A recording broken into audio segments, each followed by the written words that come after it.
As always, it's great to see in each and every one of you out this morning. That you've made the decision this morning to worship our God with us. And of course, that just makes each and every one of us thrilled. And of course, even more important than that, it obviously makes our Lord very excited that you've made that decision this morning, that you could be with Him in His midst. So many of you, I really need to thank you for it. Have been asking me about how my grandfather has been doing. And it's kind of neat because I don't think, only except for a few of you, have actually met the man. But you know that I care, so that makes you care. So I have to thank you for that right off that, and it means a lot. But my grandfather, he got a cut on his foot, and it just wouldn't heal, and it got infected. And because of his diabetes, they've been having to basically play the amputee game and trying to cut further and further up his legs to see what will heal. And it's gotten better lately, but it's been very difficult for him. It's been very difficult for our family. Basically, watching your grandfather's legs get cut off. It's just really tough. But having said all that, about last weekend, 2 weekends ago, when he still had the better part of his feet left, he tried to get up and move, and he fell. I was in town in the weekend, and my grandmother calls my dad and says, "I need you to come and get him and carry him to his bed." Being I was there, I went with Dad, and we went and carried Granddad to his bed. And any of you that have had to carry a father or have had to carry a grandfather, you know it is a very emotionally draining to have to carry someone that once carried you. It's very difficult. However, we still do it. We still do those things because we honor our father and our mother, and we love our father and our mother. Let's turn to Ephesians 6. If you haven't done so already, let's just read these 4 verses. And as we were doing that night, so many things were going through my mind. One being that there may be a time when me and my son will have to carry my dad to his bed, and there may be a time as well that my son and my grandson will have to carry me. And this is something that's taught here in just this cycle. This thing that God teaches us how to do, how to take care of each other in this relationship. Verse 1 of chapter 6. Children, obey your parents in the Lord, for this is right. Honor your father and mother, which is the first commandment with promise, that it may be well with you, and you may live long on the earth. And you, fathers, do not provoke your children to wrath, but bring them up in the training and admonition of the Lord. Some versions there said, bring them up in the discipline and the instruction of the Lord. And you may want to put a piece of paper or your marker there in this passage, because we will continually be going to this passage. And I'm going to use these different phrases in here as an outline this morning to make these points. But Paul, being who he is and the way he gets to it, he just gets straight to the point. He says, children, obey. Obey your parents. He just flat out says what he needs to say. If you are a child, and by saying child, it does not mean you're little. It means that you are still dependent on your parents. You must obey them. You have to. If you look at the home situation and the way the authority goes, you have God, you have your father, you have your mother, and who's at the very, very bottom? The children. You are at the very bottom of the chain of command. So any kind of command or wish that comes down that chain, you have to answer to it. You have to do it. And sometimes when we get older as children, we start on understanding the commands that are coming from our parents, and we think we have a better way of doing these things. However, your way doesn't even matter. It really doesn't. Because our God has told you to obey your parents. And as simple as that. And we could go into more difficult situations when they tell you not to go to a certain place they don't want you to be. They don't want you to do a certain thing they want you to do. But it's even simple stuff like, go brush your teeth. Go clean your room. And even little things like that, in a way, after reading this passage, are not only commands from your parents, but that's actually commandments from God. God, too, is telling you to go do those things. So why is it so difficult? Well, I think that's a question that parents have been scratching their brains on for years. Why are those things so difficult? But if you are a child and you are dependent on your parents, your one job is to obey them. And that's exactly what you need to do. The next phrase says, obey your parents in the Lord. I originally, when going over this, was actually going to skip this phrase because I believe that the vast majority of us here this morning who are children, our parents are in the Lord, or at least we have one parent that's in the Lord, and we don't have to worry about this. But there might be someone here, and I've seen it happen before, and there might be someone listening online who is a child whose parents are not in the Lord. And you have this classic scenario, and I've seen it happen myself before, but you have like a 16-year-old that obeys the gospel, but his parents have not. And it's obviously a very difficult situation to be in. And if you have someone like this, in some instances, some cases, the parents simply are okay with it. And they allow their older child to do what they need to do to meet these responsibilities as a Christian. And they just kind of basically stay out of their business. And that's okay. Of course, we would wish something better, that the parents themselves would seek the truth. But that's just a situation. However, there's much worse situations. And I've seen this as well. When you have a 16-year-old that obeys the gospel, and their parents, maybe because they're confused or angry, try to keep any type of responsibility that they have as a Christian away. And they simply just command their children to stay away from God, to stay away from Christ. The classic question is, Andrew, I'm 16 years old, my parents are not Christians, and they have forbidden me from going to church. Well, what do? Well, one thing you do not do is you do not lie and sneak out and go to church. That's repaying evil for evil. That's something we're not going to be a part of. However, if we turn to 1 Peter 3, the wives in this situation in 1 Peter 3 are in a similar situation where they themselves are Christians. However, their husbands, who they have to submit to, are not. What Peter tells the wives here, wives, likewise be submissive to your own husbands, that even if some do not obey the word, they without a word may be won by the conduct of their wives, when they observe you chaste conduct, accompanied by fear. That if you are in any type of situation, and the reason why Paul says this here, says that in the Lord, he's trying to understand that God is the ultimate authority in all of this. Yet you still have the responsibility to honor your father and your mother. And they forbid you from going to church or whatever it may be. You have to trust in God. You have to. You need to pray. You need to let Him know about the situation that you're in. And here, like these wives, you need to submit yourself to your father and your mother. And in your good conduct, hopefully you will be able to win over their souls. Basically, you be the best child you can be. And make a point and show your parents where your true devotion lies. And of course, if you do trust in the Lord, He will see you through that situation. Like He's seen so many of us and so many people in the Bible through these very, very difficult situations. But I do think it's important to say that He does tell you to obey your parents that are in the Lord. Now, of course, of us that have parents that are in the Lord, we should be extremely thankful. Thankful that we don't have to worry about those situations. And thankful that we do have these godly people in our lives. And of course, he kind of ends this sentence, for this is right. Obey your parents, for it is right. It is logical. It just makes sense to do this thing. When you get home today, what I want you to do is look at a picture of your parents before they had you, before there was any kids in their lives. They used to have fun. They used to love life. They used to go caving. They used to go camping. They were youthful. It was all these things.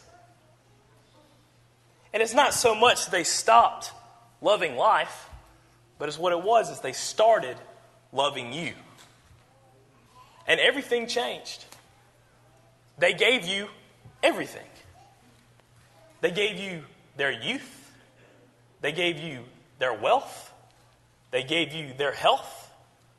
Everything from then on point since your birth has been all about you. If someone gives you everything, isn't the simple and the logical and the right thing to do just to obey them?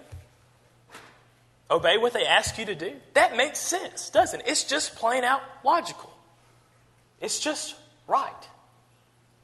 Of course, I don't want to make any fun of anyone's parents, but you see them today and you see how much they've lost trying to take care of you.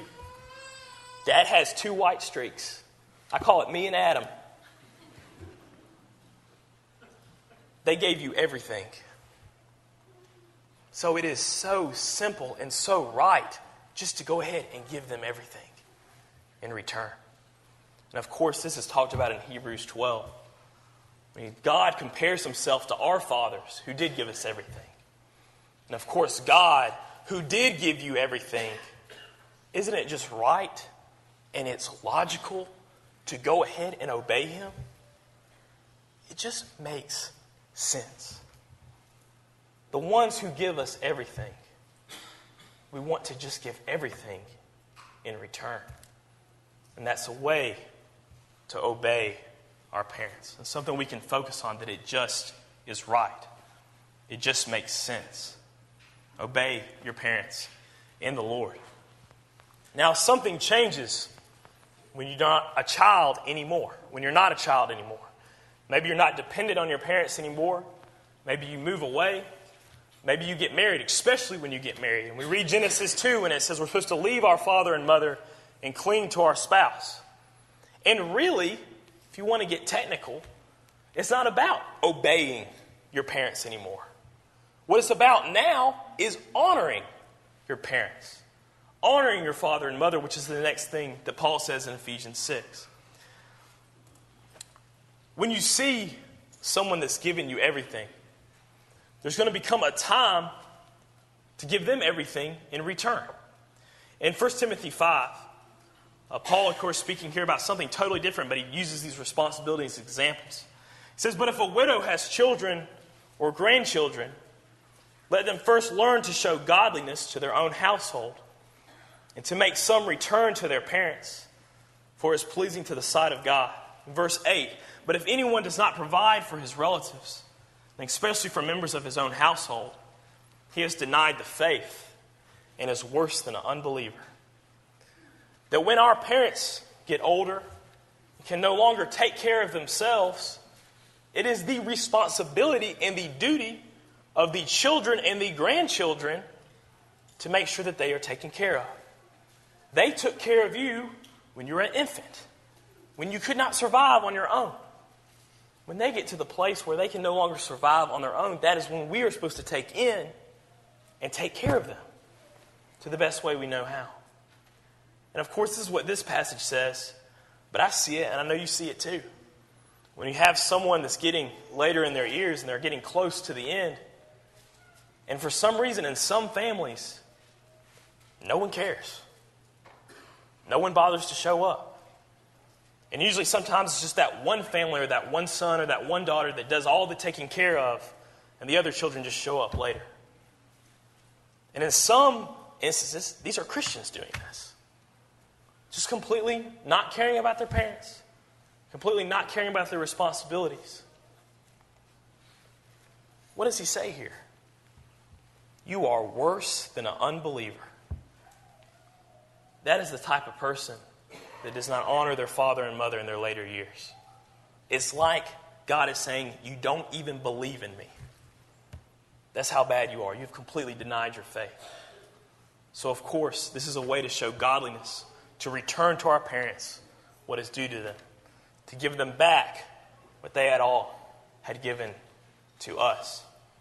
If we keep on reading in Ephesians 6, the next phrase he says is that you honor your father and your mother, that it may be well with you and you may live long on the earth. Paul's saying there that this commandment, honor your father and mother, comes with a promise. Now, if we just took this verse out of context and just had it up here like the way it is, that we would try to believe that if you honored your father and your mother, that everything would be well with you and you may have some long life on the earth. But the thing is we have too many people that are great parents and great children that pass away way too young. And what Paul is really trying to say here is not you're going to have some great long life on this earth if you honor your father and your mother. But he's trying to focus us back to the Ten Commandments when this promise is given to the Israelites. In Exodus 20:12, this is the Ten Commandments here. This is one of the commandments. Honor your father and your mother, that your days may be long upon the land which the Lord your God is giving you. Our God has designed a system for the family. And if the Israelites would use that system, if they would honor their father and their mother, if they would listen to them, if they would obey them, if the father and the mother met their responsibilities to teach the children, to discipline the children, the Israelite nation would survive. That's what the Lord was trying to tell them. I'm teaching things to your parents who are in Egypt. You're going to in turn and teach those who wandered in the wilderness, and so on and so forth. And everyone's going to remember the things that I've done for you, and you're going to rely on me. You're going to be a successful nation. Well, let's turn to Deuteronomy chapter 6. Just basically the first half of Deuteronomy chapter 6 is all talking about the family. And in Moses' sermons here he's delivering, it's almost really poetic. And I feel like these first 3 verses really capture the heart of that commandment. And there's much more application in it to kind of understand what Moses is saying here. Deuteronomy 6, the first 3 verses. Now this is the commandment, and these are the statutes and judgments which the Lord your God has commanded to teach you, that you may observe them in the land which you are crossing over to possess, that you may fear the Lord your God, to keep all his statutes and his commandments which I command you. You and your son and your grandson, all the days of your life, and all the days may be prolonged. Therefore hear, O Israel, and be careful to observe it, that it may be well with you, and that you may multiply greatly, as the Lord your God of fathers has promised you, a land flowing with milk and honey. When you listen and heed the advice of your father, heed the advice of your mother, you will live a better life, just in general. And especially if they are parents in the Lord and they are teaching you to observe all the commandments that God has given you. And in verse 2, they are teaching you how to fear the Lord your God, to have the proper respect for his authority. You will live a good life here on this earth. And in a way as well, you will live longer. Because they are keeping you out of danger. They're telling you not to get too close to the edge. They're telling you to stay away from that waterfall. They're getting way too close to the end of the rock. And they will basically just keep you alive. Now, of course, what we're going to get more into in just a minute is that if you live this well life and they're in the Lord and you're learning how to fear the Lord, you're learning how to observe his commandments, you will live a long life. But it will be in that eternity life, that life beyond this life in heaven with our God. And that long life is worth listening to your parents. That long life, the Israelites here, that one was that land flowing with milk and honey. The life that we are promised, that long life is so much better than milk and honey. It is so much greater. Not just with our Father here on this earth, but our Father who's in heaven. And again, if you have parents that are in the Lord, you have to be so thankful that they are teaching you these things now.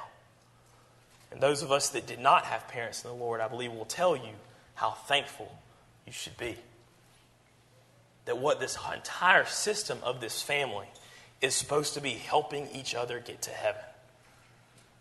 That is the whole point. And that's what Deuteronomy 6 is saying. To fear the Lord, to observe and keep all his commandments. One of them being, honor your father and your mother. In verse 4, if I would just read it again, back in Ephesians 6. he turns and he's done talking about the children, and he focuses on the parents, or the fathers. Fathers, do not provoke your children to anger, but bring them up in the discipline and instruction of the Lord. That basically the father and the mother's job is really focused into two different groups: discipline and instruction from the Lord. Now I want to first talk about discipline, and secondly we'll be talking about the instruction. And if you go back about discipline, you have to talk about the rod. And the rod is talked about all through the Bible. Proverbs 13:24, whoever spares the rod hates his son, but he who loves him is diligent to discipline him.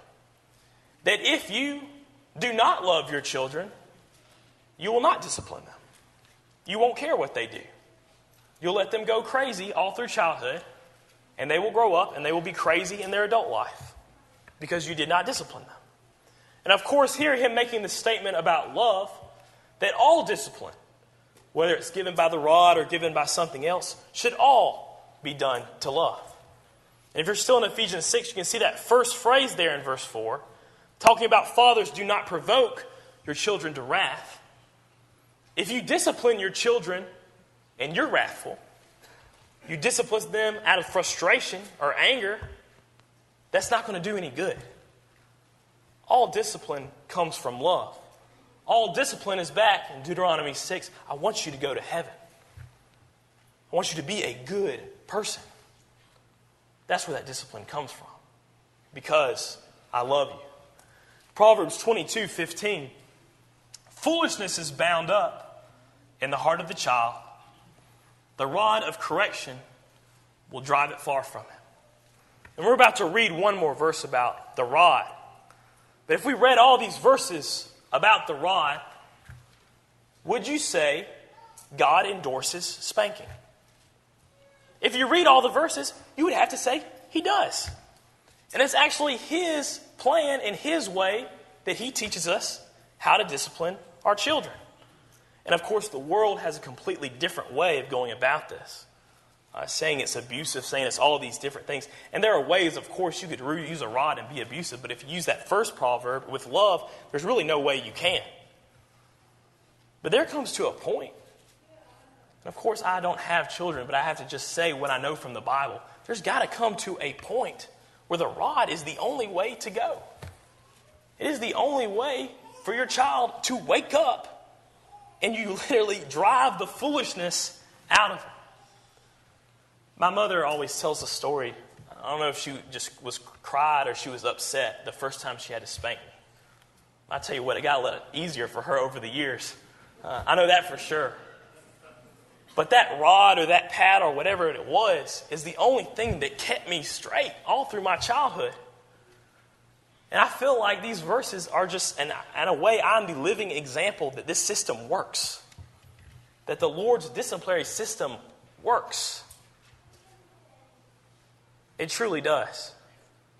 And of course, I know it sure hurts you when you have to use the rod on your child. And it does hurt your child a little bit too. But it's going to hurt a lot worse if your child grows up to be a terrible person. And it's going to hurt a lot worse if your child is going to have to appear before God and have no idea of what discipline or authority is. That's going to hurt a lot worse. Better to hurt a little now than being hurt by God much, much later. And that's why our Lord teaches us how to discipline our children. This third proverb, and we could obviously go through more that talk about discipline, but I just want to end here in chapter 23. Do not withhold discipline from a child.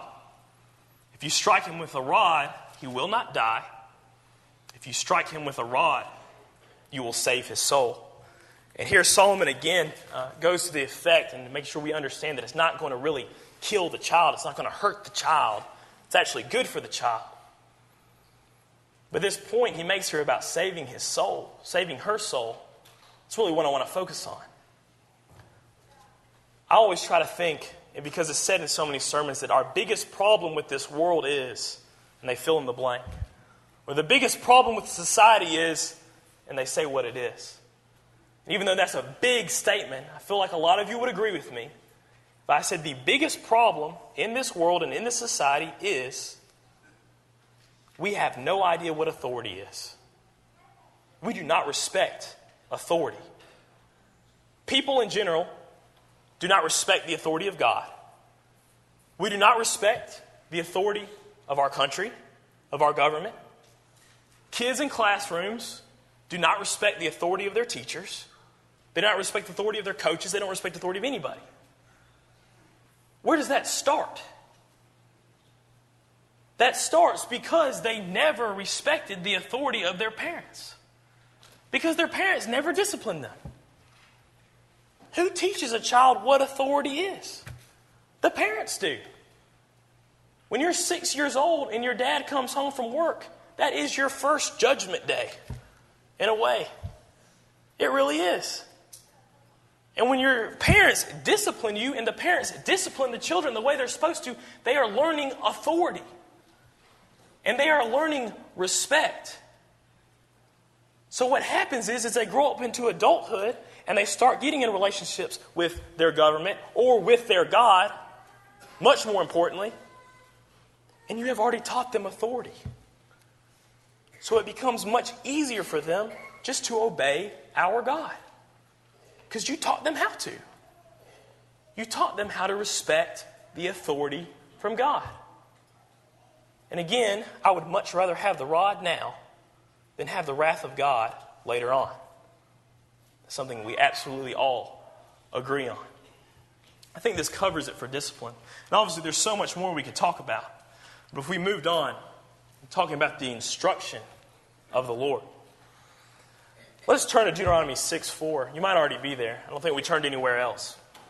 But go back to Deuteronomy chapter 6. We're going to read the second half of that passage.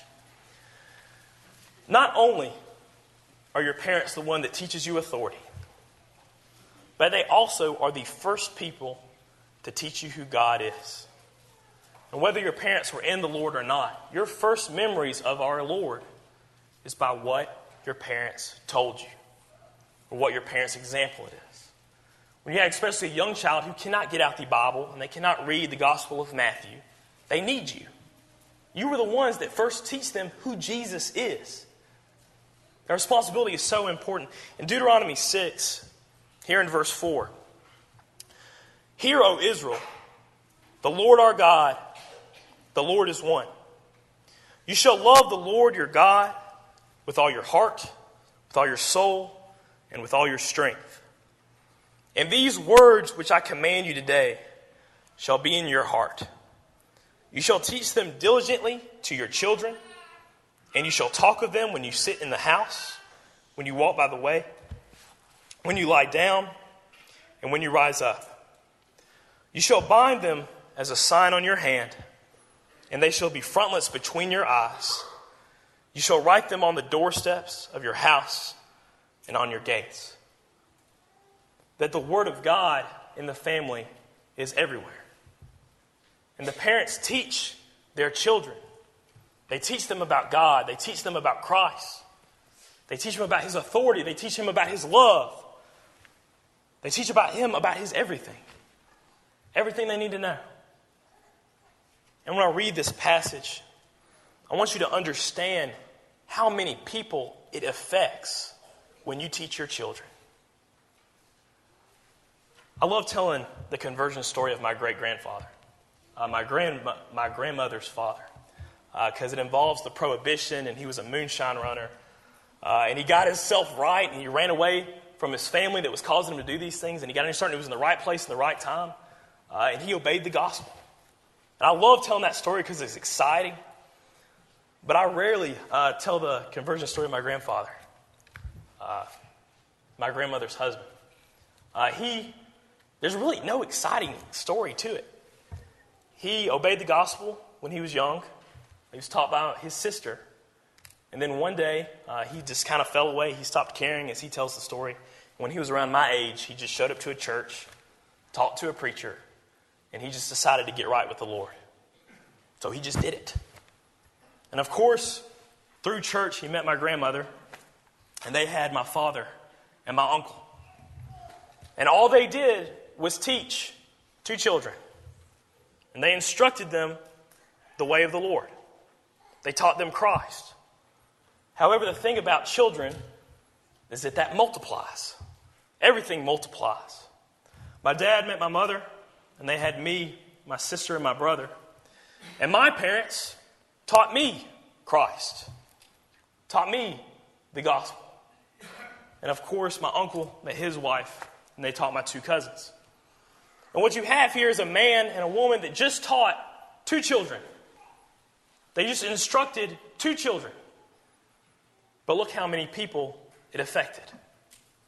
Look how many people was taught. And you hear in this 3rd generation, 7 children now have been taught the gospel because they just taught 2. And of course, I'm trying to be too hopeful here. But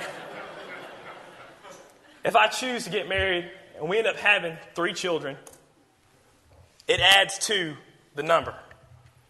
And of course, this is all in the future, but if we all get married, this entire 3rd generation, and all have 3 children, that's now 22 children that have been taught the gospel, that have been instructed in the way of the Lord, because one man taught 2.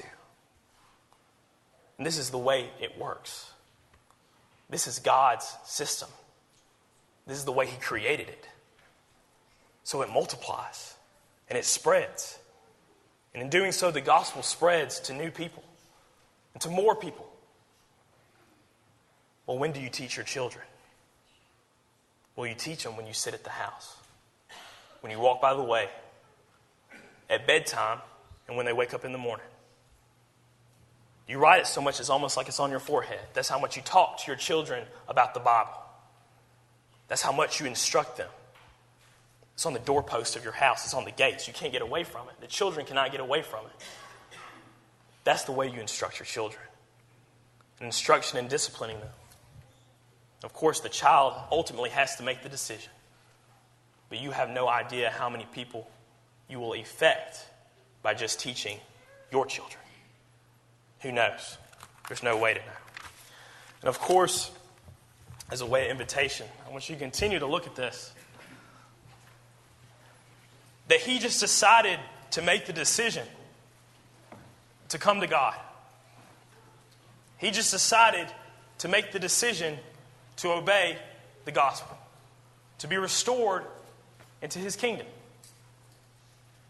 And even though your conversion is a personal thing, and it's between you and God, who knows how many people you will affect because you made that decision. In this one, He affected 31 people.